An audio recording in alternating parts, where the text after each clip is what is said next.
from the National News Studio, Sri Lanka.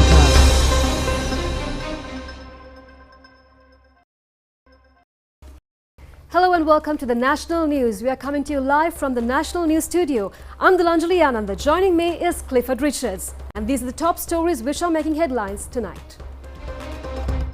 Addressing the nation, Prime Minister assures that necessary efforts will be taken to resolve the prevailing crisis in the country in near future. The Public Utilities Commission says there will not be any power cuts on the 13th, 14th and 15th of this month. Water levels in the reservoirs in areas of power stations increase with the onset of rainfall. Public gatherings opposing the government in several areas in the island. Economic centres receive large quantities of vegetables. People express strong interest in celebrating the New Year. A Sri Lankan travels to the southern pole for the first time. The Vala paper mills resume production. Shehbaz Sharif has been selected as the new Prime Minister of Pakistan.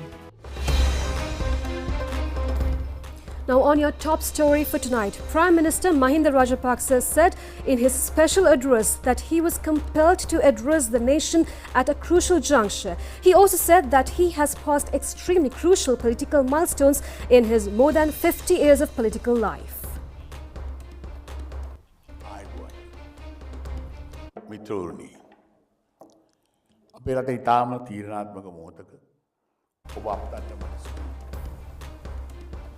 මගේ 50 වසරකට අධික දේශපාලන ජීවිතය තුළ ඉතාම තීරණාත්මක දේශපාලන සම්දිස්ථාන රාශියක් පසු කර දෙන බව මම කියන්න ඕනේ. The Premier expressed hope that people have thoroughly understood the political problems faced by the country after the corona pandemic. He also said that they are feeling that the country is approaching a massive abyss after the corona pandemic. The country was saved from the pandemic. However, the present crisis has cropped up as a result of the closure of the country for a long period, which has resulted in the blocking of ways of receiving foreign exchange. Due to the depletion of the dollar reserves, the country was compelled to turn away fuel ships anchored at close quarters.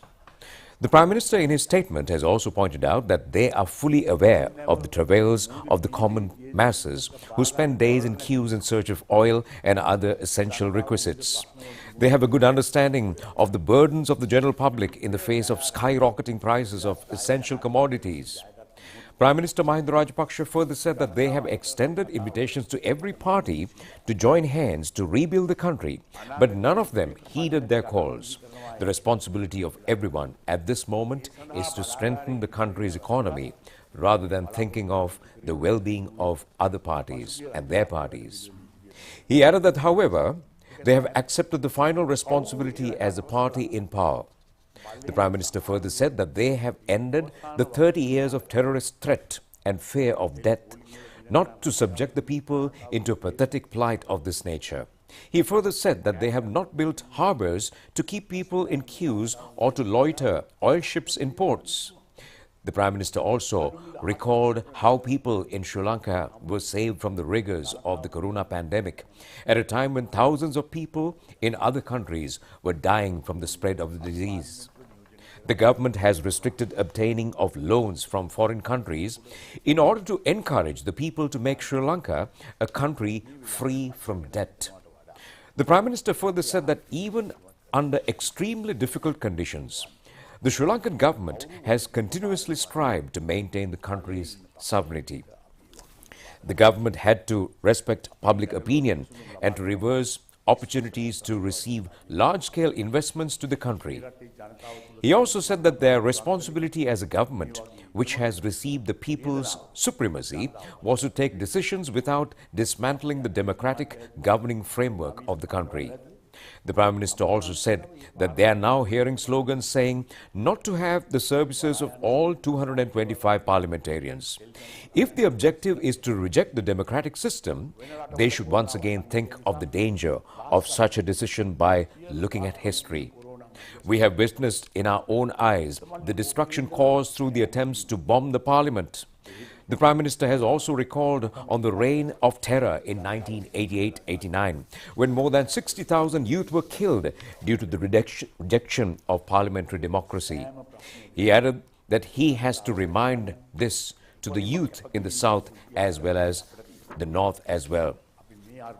The northern youth had commenced the struggle in the 1970-80 period, rejecting parliament and killing public representatives in the streets. As a result of this political rebellion, people in the north as well as the south had suffered for around 30 years. Many had succumbed due to the bomb explosions and shootings. Even school children were dragged into street protests. Thereafter, the children were forcefully conscripted in war. The Prime Minister has further pointed out that they are currently engaged in a massive program to resurrect the nation from the economic crisis. The farmer is now against them, even though they had provided them the highest relief in history.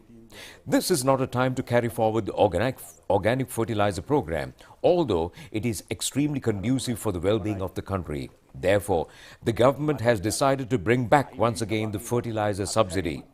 The country should be rescued not only from high costs of living, but also from paper and other shortages.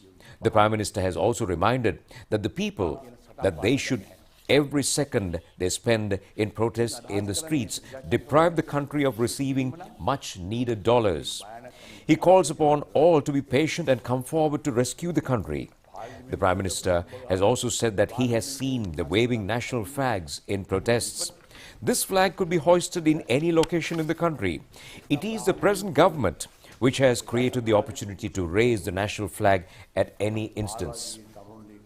The Prime Minister has also said that they continue to have courage and face the challenges as before.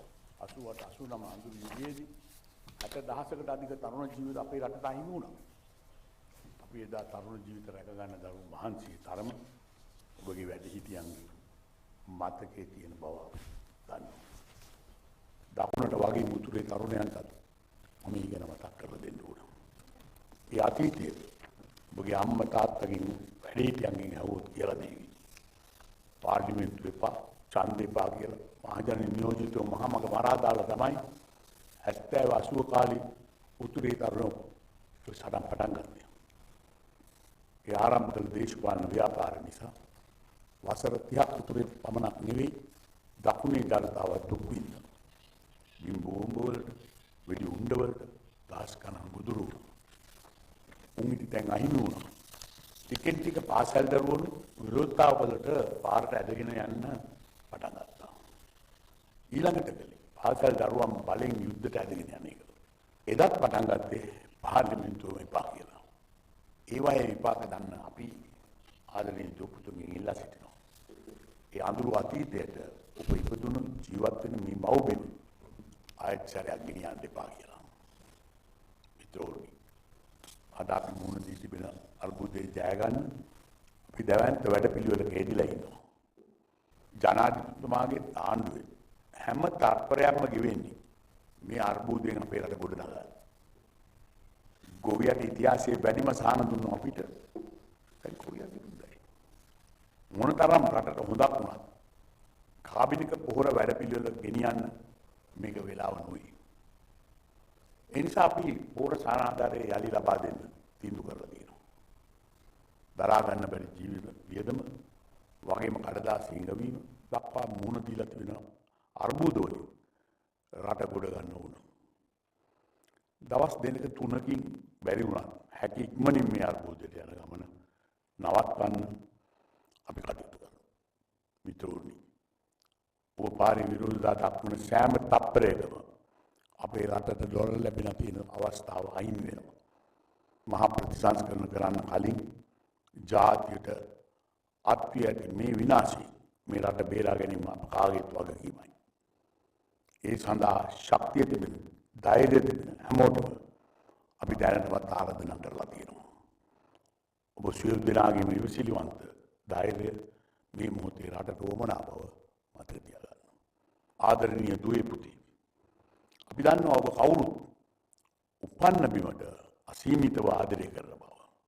එදා තරුණයන් භීෂණයෙන් බේරගන්න පාද යාත්‍රාවේ යනකොට පයි පෑගුණු වැලි කැටවලට වඩා වැඩි මටත් පවුලේ අයටත් මේ වන විට කියලා තියෙන නින්දා අපහාස. ඒව අපිට දරා ගන්න පුළුවන්. ඒත් රට වෙනුවෙන් රාජකාරී යෙදෙන ත්‍රිවිධ හමුදාවේ පොලිසිය සේවයේ යෙදෙන අයට හිරිහැර අපහාස කරන්න එපා.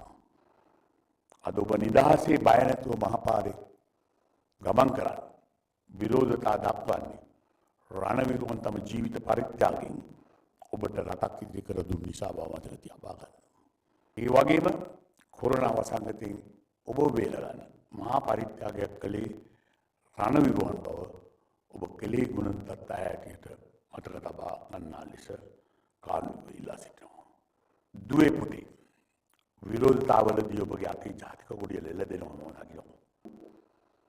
ජාතික කොඩිය අපි උපන්න මේ බිමේ ඕනෑම තැනක ඔසවන්න පුළුවන් රටක් හදා දුන්නේ අපි. එදා ඒ අභියෝගවලට මුහුණ දුන්න ධෛර්යය වගේම අන්නරය තවමත් අපිට තියෙනවා. ඔබ සැමට තෙරුවන් සරණයි. The Public Utilities Commission says there will not be any discontinuation of power on the 13th, 14th and 15th of this month. The decision has been taken in view of the Sinhala and Tamil New Year. The PUC says a power cut of 2 hours and 15 minutes is scheduled to be imposed between 8 a.m. and 5 p.m. on the 16th and 17th of this month. The Commission adds that minimizing of power discontinuations would become possible due to receipt of fuel stocks and water.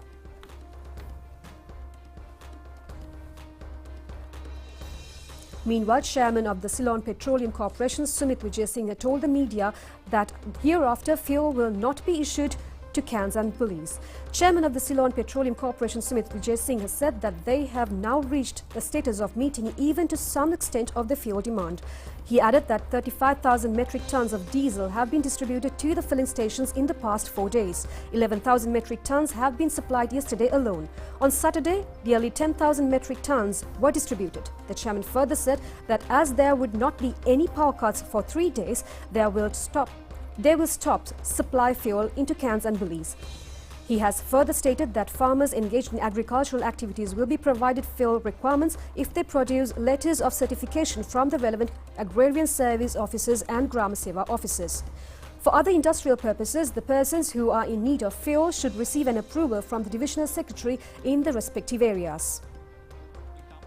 The chairman has also commented on kerosene and petrol as well. Chairman of the Ceylon Petroleum Corporation, Sumit Vijayasinghe, said that kerosene has been supplied to areas where this commodity is being used in large measures. The consumers are able to receive their kerosene oil in cans as well. He has also said that it has been stated that there was not any petrol shortage, as the country is in possession of adequate quantities of petrol. The police media spokesman says that legal action will be taken against those who are racketeering in fuel without having licenses. Well, protests in front of the Golf Face Green is being conducted continuously for the third day today. Numerous groups have joined the agitation today as well. Well, the protest campaign started in the morning of last Saturday. Another group is engaged in an agitation in front of the Presidential Secretariat. Some others are protesting along the Gaul Road.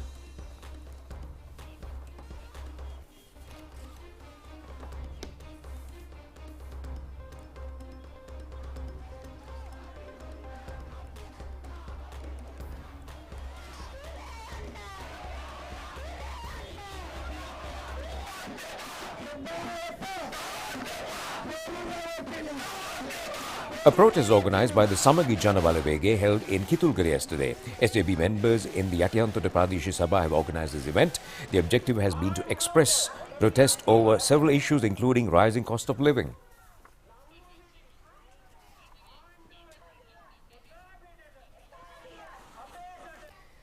Many public rallies expressing support to the government and the president have been conducted throughout the island with the participation of large crowds today as well. A public meeting expressing support to President Gotabaya Rajapaksa and the government was conducted in the Chilao town today. Large numbers of people, including public representatives, have attended the rally.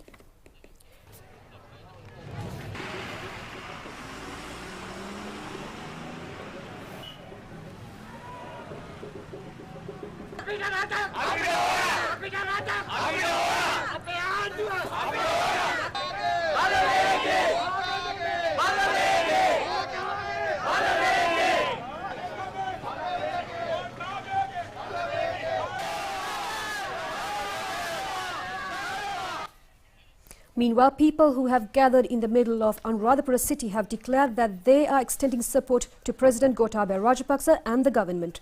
They have displayed placards expressing support to the government.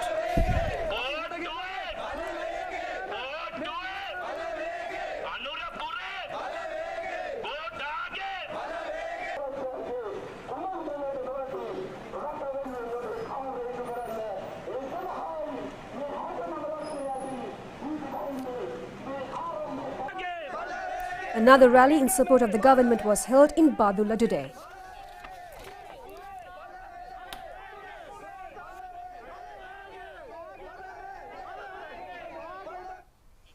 Now only 3 more days left for the dawn of the Sinhala and Tamil New Year. Towns through the island were seen filled with people arriving to purchase essential items for the New Year. Many towns in Colombo district remain congested with incoming crowds. The shops are being kept open for longer durations. Our TV crews have witnessed how shops in suburbs of Colombo, including Maharagama, Nugegoda and Piliyandala, were filled to capacity by the people coming to purchase textiles and other items for the festival. They have also observed long queues in many shops.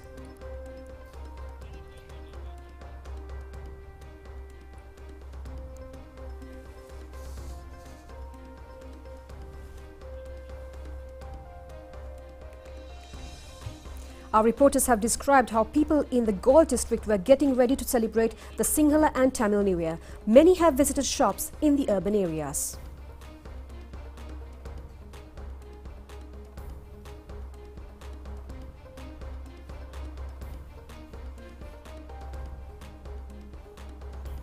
Boutiques in the urban areas in the Polonnaruwa district have also attracted a large number of people arriving to purchase essential items.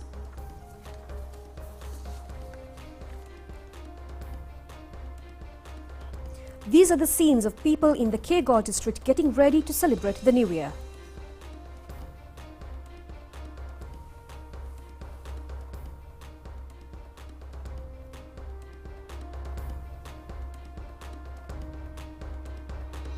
People in Hatton are eagerly awaiting the dawn of the New Year. Shops in the Hatton town were filled with shoppers.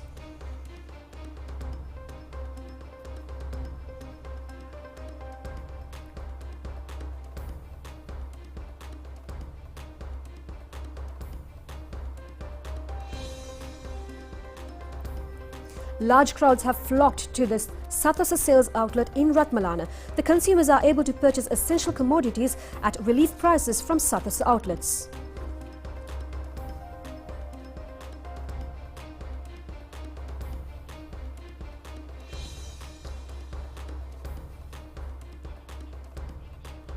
Sathasa branches in the Kalathura district are also being kept open for the general public to purchase essential items at concessionary prices. Many consumers were seen arriving at Sathasa retail shops in the district.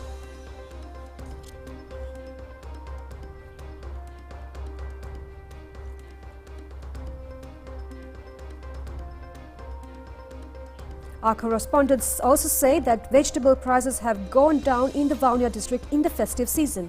Traders from many parts of the country are arriving at wholesale markets in the Vavuniya district with the aim of purchasing vegetable stocks. The correspondents have also reported that record vegetable harvests are reaching the Dambulla Economic Centre as well. A marked increase in the arrival of the traders have been witnessed.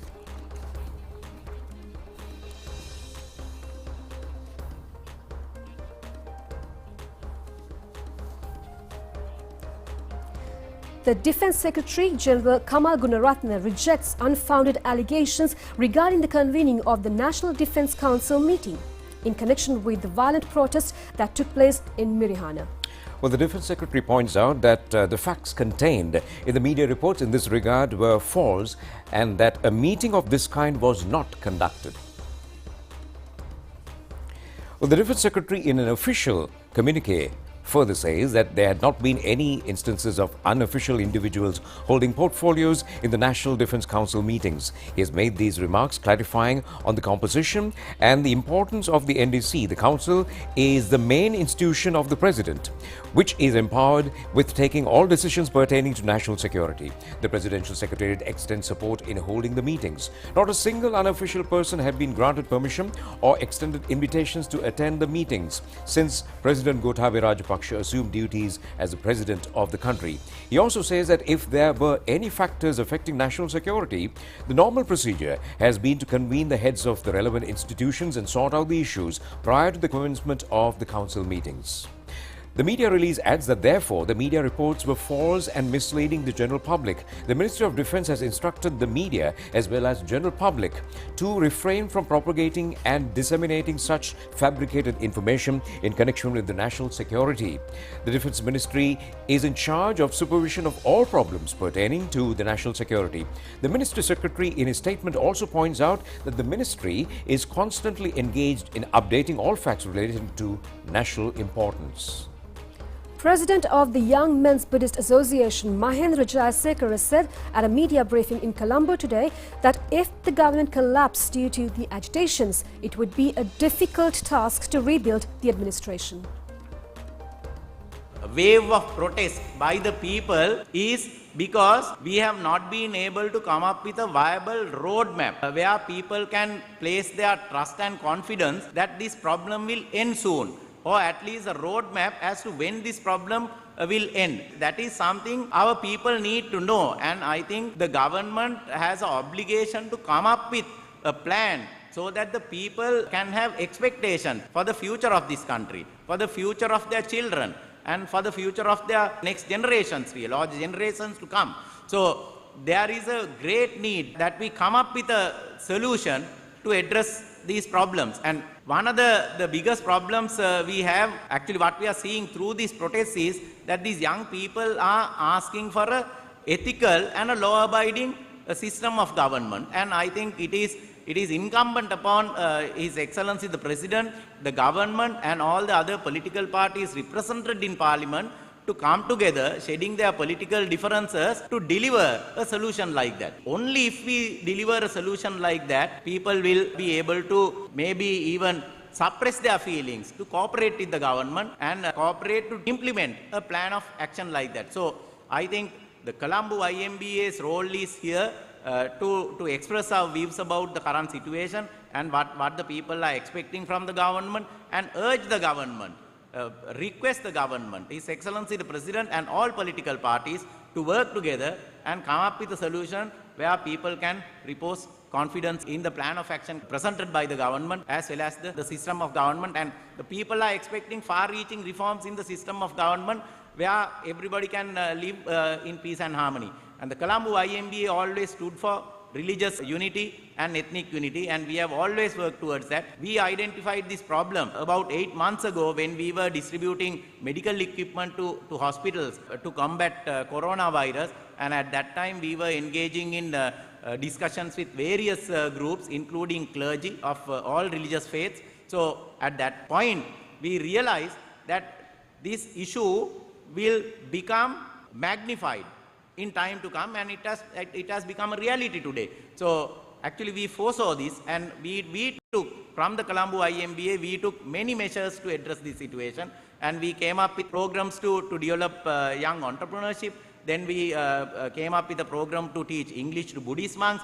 All these things we did to help this situation, to help address this situation. But now it is beyond our control. Now it is up to the government to come up with a viable plan of action so that people can have faith in the future of this country.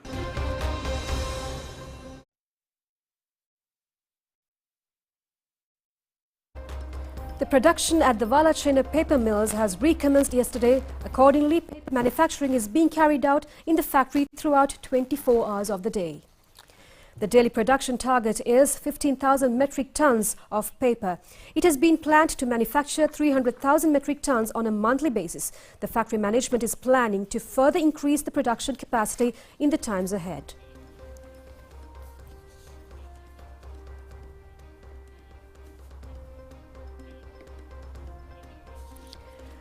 For the first time in history, a Sri Lankan has travelled to the southern pole. Well, definitely a great challenge that was going into minus 24 degrees there. His name is Dinuka Karunaratne and he's expressed his experiences on this exploration to the national television.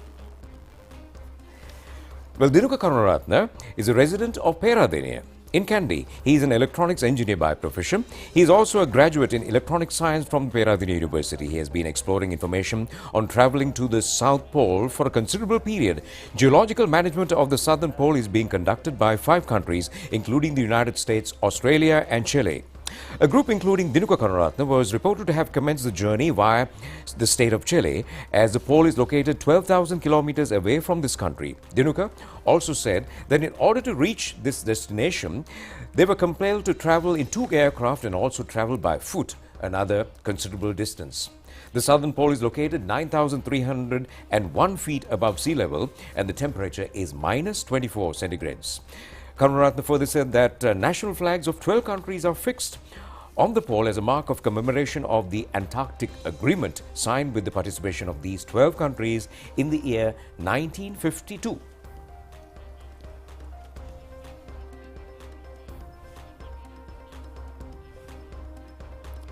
Now, a train stationed at the Rajapaksa railway station was reported to have automatically activated and clashed with a fuel tank parked on the same track. Our correspondent says that the oil tank as well as buildings of the railway station were damaged in the collision. Well, this accident has taken place at around 10 o'clock last night. A fuel leak was also reported to have occurred in the oil tank after the incident. The oil tank that was involved in the clash was a vehicle carrying super diesel to the Peradeniya fuel depot of the Ceylon Petroleum Corporation. It has also been reported that the tank contained around 50,000 litres of fuel. Investigations are being conducted as to how the train in the track suddenly started moving on its own. Water level in the reservoirs near the hydroelectricity power stations are reported to be increasing with the heavy rainfall in the Central Highlands. The Ceylon Electricity Board says that water levels in many reservoirs have gone up by 10%. During the recent dry weather conditions, the water level was dropped to 7%. The CEB says this has adversely affected power generation. The turbines could not be operated due to the low water levels. Even remnants of ancient habitats and towns had emerged in the Castle Reek and Mausakale reservoirs due to the declining water levels. It has also been reported that water levels in the reservoirs of the Department of Irrigation has also gone up to 70%. Meanwhile, the Department of Meteorology predicts further rainfall in the eastern, over, central and north central provinces as a result of disturbances in the lower atmosphere. Fairly strong showers may also occur in the northwestern and Sabaragamu provinces as well as in the Galle and Mathura districts. Well, if you're planning a vacation during the festive season, Noor area, Little England will definitely be a hotspot because programs are in line with the Sundara Noor area Salalini Basante, which are currently underway in several cities and also the festival region as well. The national television is the main sponsor of this festival.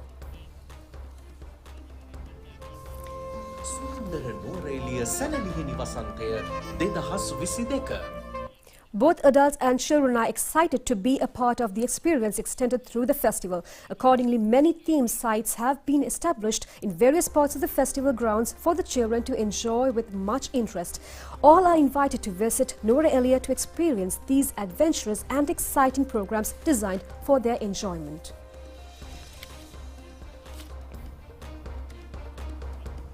That's all we have on local news. We'll be back with international stories after this break.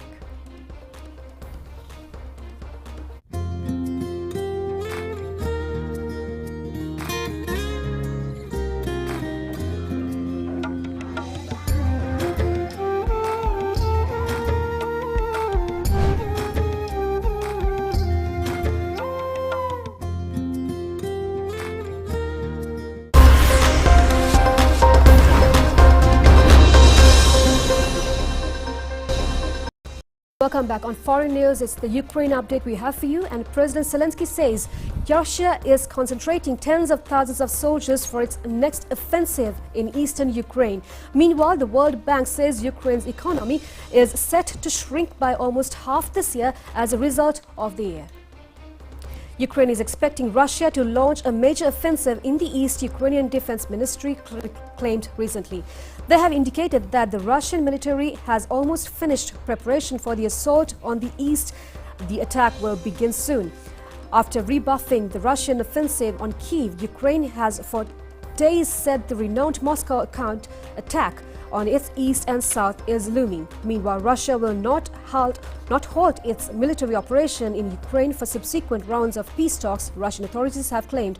Russian officials claim that peace talks with Ukraine are not progressing as anticipated and have accused the West of attempting to derail negotiations by raising war crimes allegations against Russian troops in Ukraine, which Moscow denies. And moving into Pakistan, Pakistan's parliament has selected Shehbaz Sharif as the country's new Prime Minister after Imran Khan was ousted in a no-confidence vote yesterday. Well, the opposition coalition leader won the support of a majority in parliament. Pakistani Premier Shehbaz Sharif submitted his candidacy for the top post yesterday before winning 174 votes in parliament today, with 2 more than the simple majority of lawmakers. Sharif will now form a new government that can remain in place until elections are due in August 2023. Former Prime Minister Khan was voted out after days of high political drama. He had attempted to block a previous attempt to bring a no-confidence motion against him by dissolving parliament and calling for a snap election. However, the country's Supreme Court upheld an opposition petition that his actions were unconstitutional and ordered the no-confidence vote to go ahead. Today, Prime Minister Sharif was elected in parliament unopposed and will be Pakistan's 23rd Prime Minister. Rival candidate Shah Mahmud Qureshi has announced his Pakistan party was boycotting parliament vote and staged a walkout. Prima Kottumi, hot and spicy Nava Vasarak Veva.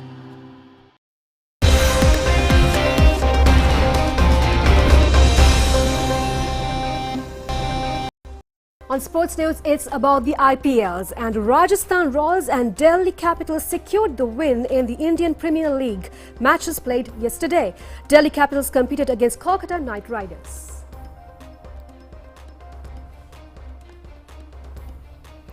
Well, the match was played in Mumbai. Batting first, Delhi Capitals scored 215 runs for the loss of 5 wickets. In their innings, David Warner, the high scorer for the Capitals, scored 61, while young Prithvi Shaw scored 51. Chasing a mammoth target, Kolkata Knight Riders were restricted to score of 171. Captain Shreyas Iyer scored 54 for the Knight Riders. Kuldeep Yadav picked 4 wickets, while Khalil Mohammed picked up 3 wickets for the Capitals.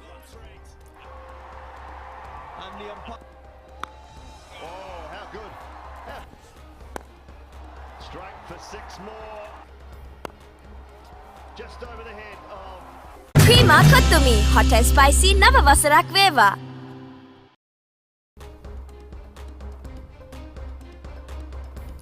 Well, with that IPL excitement, it's time to end the news. Do enjoy the rest of the programs. Take care and good night.